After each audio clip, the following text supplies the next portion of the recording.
Salut à tous. Pour notre première vidéo, nous allons voir de plus près la solution Gatekeeper. Il s'agit de la dernière version de cette solution, avec un dongle USB, ou en utilisant le Bluetooth de votre ordinateur pour vous connecter dessus. La boîte est assez simple. Elle indique les systèmes d'exploitation pris en charge comme Windows, Mac et iOS, si vous souhaitez l'utiliser avec un smartphone. Au verso se trouve l'adresse du site internet. La première chose que nous voyons est le badge qui s'appelle Albert, que nous allons regarder de plus près niveau design. Nous pouvons voir tout de suite qu'il est de bonne qualité. Il utilise une pile plus grande qu'auparavant, ce qui devrait la faire durer un peu plus longtemps. À peu près 1 an, voire 1 an et demi ou 2, avant de devoir la remplacer. Et il y a aussi la présence d'un bouton sur ce badge. Cela signifie que vous pouvez simplement appuyer pour déverrouiller si vous ne souhaitez pas par exemple utiliser la proximité pour déverrouiller. C'est donc une autre façon de déverrouiller votre ordinateur. Sinon, le contenu comprend un petit guide de démarrage en couleur, qui vous indique comment mettre cela en place très rapidement, en insérant la pile puis en téléchargeant le logiciel sur l'ordinateur, via le site internet de Gatekeeper. Il y a aussi la présence d'un cordon, ce qui peut être utile. Pour les entreprises et les personnes qui pourraient vouloir porter ça autour du cou, vous pouvez facilement l'attacher dessus pour le porter, ou bien alors le mettre dans votre poche comme un porte-clés. Encore une fois, vous avez la possibilité de déverrouiller automatiquement votre ordinateur chaque fois que vous vous en approchez. En bas ici, il s'agit d'un récepteur USB à mettre sur votre ordinateur pour cela. La pile est un peu plus grande qu'avant. D'autres choses que Gatekeeper a améliorées sur le Albert, est son processeur plus rapide, ce qui aidera pour le traitement des clés cryptographiques sécurisées, lors des échanges avec l'ordinateur. Cela sert à vous identifier et que vous souhaitez déverrouiller l'ordinateur. Il y a aussi un indicateur pour une détection plus précise. Encore une fois, des composants internes améliorés, en plus d'une meilleure qualité de construction dans l'ensemble. Jetons un coup d'œil maintenant à la conception. Le matériel utilisé pour la fabrication du badge est du caoutchouc qui est doux au toucher. Ce badge est très léger, il a une bonne adhérence, et il évite la poussière ou les rayures au fil du temps.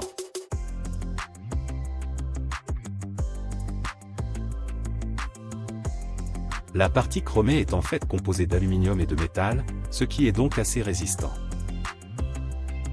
Ensuite, il y a un compartiment qu'il faut ouvrir pour insérer la pile qui est fournie dans la boîte. Il y a aussi une petite lumière LED qui s'allume lorsque vous alimentez le badge avec une nouvelle pile, ceci pour indiquer qu'il est prêt à être utilisé. La qualité de construction du Albert semble donc assez bonne dans l'ensemble. Vous devez télécharger le logiciel pour le client, qui est disponible gratuitement pour Windows et Mac, et il détectera automatiquement la version de l'ordinateur pour installer la bonne version 32 bits ou 64 bits. Examinons donc ce logiciel, qui s'installe en quelques minutes sur l'ordinateur. Voici à quoi ressemble l'interface.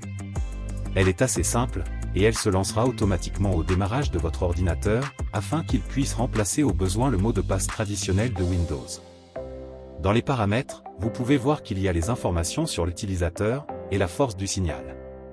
S'il est élevé, cela signifie que le badge est très proche de l'ordinateur, s'il est bas, cela signifie qu'il est plus éloigné. Tout de suite, le badge est ici et vous pouvez voir que c'est assez haut. Au fur et à mesure que je m'éloigne du port USB sur lequel est branché le capteur, cela va devenir de plus en plus bas. La force du signal dépend aussi de ce qu'il y a entre les deux. Si je serre le badge ou que je mets ma main dessus, vous pouvez voir que ça commence aussi à baisser. Par contre, s'il est dans votre poche ou s'il est autour de votre cou, il fonctionne parfaitement bien. Une fois que vous êtes assis près du bureau, il est suffisamment proche pour déverrouiller l'ordinateur, et lorsque vous vous éloignez il va donc le verrouiller automatiquement par défaut. Cela indique également l'état de la pile, et je peux modifier la sensibilité. Donc si je veux que l'ordinateur se verrouille, lorsque je suis relativement éloigné ou plus proche, je peux ajuster cette barre pour changer la sensibilité. Je peux également mettre à jour mes identifiants, créer une nouvelle clé ou changer de clé, etc. Sous les options de verrouillage, vous pouvez également éditer certaines choses. Là, je l'ai configuré pour que le bouton du badge verrouille l'ordinateur chaque fois que j'appuie dessus. Comme le badge est très proche, l'ordinateur va se déverrouiller automatiquement. Je peux également configurer cela pour qu'il se déconnecte au lieu de se verrouiller. Je peux donc jouer avec ces commandes et les modifier, comme changer le mode automatique.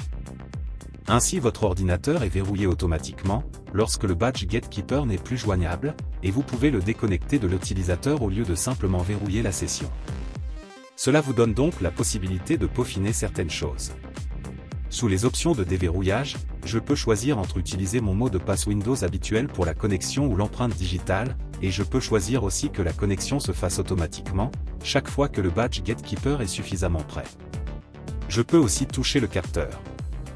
Le badge doit donc toucher physiquement le capteur pour que l'ordinateur se déverrouille, au lieu d'être à proximité.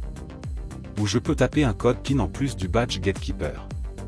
C'est la sécurité la plus élevée qui vous oblige à être très proche, et en plus à taper un code PIN personnalisé que vous devez configurer pour le déverrouillage. Vous pouvez changer ces choses, et voir comment ça fonctionne. Ainsi, par exemple si je veux utiliser le toucher « Connectez-vous », il va demander de saisir à nouveau mon mot de passe pour vérifier que c'est bien moi, et maintenant c'est enregistré. Donc la prochaine fois que je voudrais déverrouiller, être à proximité ne sera pas suffisant. Je devrais toucher physiquement le capteur. Alors essayons une fois de plus, juste pour vous montrer que cela fonctionne bien. Donc, revenons sur l'ordinateur portable. Une fois de plus, cela se déverrouille. Voilà comment ce processus fonctionne. Le capteur semble être très sensible, ce qui est essentiel. Cela fonctionne bien, c'est bien optimisé. Les mises à jour successives ont progressivement amélioré le produit au fil des années, et cela consomme par exemple moins de mémoire en arrière-plan. Donc ça marche vraiment bien, c'est sécurisé, et ça peut faire gagner beaucoup de temps au niveau professionnel. Le seul petit inconvénient est qu'il utilise toujours ce capteur au lieu du Bluetooth ou d'un autre type de technologie. Donc si quelqu'un l'enlève de l'ordinateur, vous devrez vous connecter avec un mot de passe. Cela ne le rend cependant pas moins sûr. Ce n'est qu'un petit inconvénient par rapport au système dans son ensemble. La partie Bluetooth fonctionne avec le téléphone. Il y a une application GateKeeper pour cela.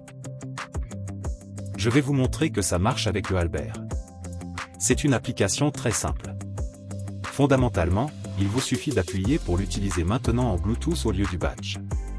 Vous pouvez ensuite localiser le badge en appuyant sur localiser, et il y a un petit haut-parleur à l'arrière qui se mettra à biper pour vous dire où il se trouve, afin que vous puissiez le trouver facilement.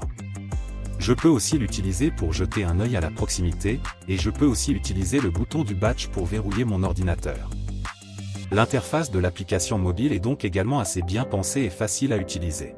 Voilà donc pour GateKeeper, un outil très astucieux pour déverrouiller votre ordinateur ou votre smartphone, en utilisant la proximité et aussi un échange de clés cryptographiques. Le processus est plus sûr, que de simplement définir un mot de passe, tout en étant plus efficace.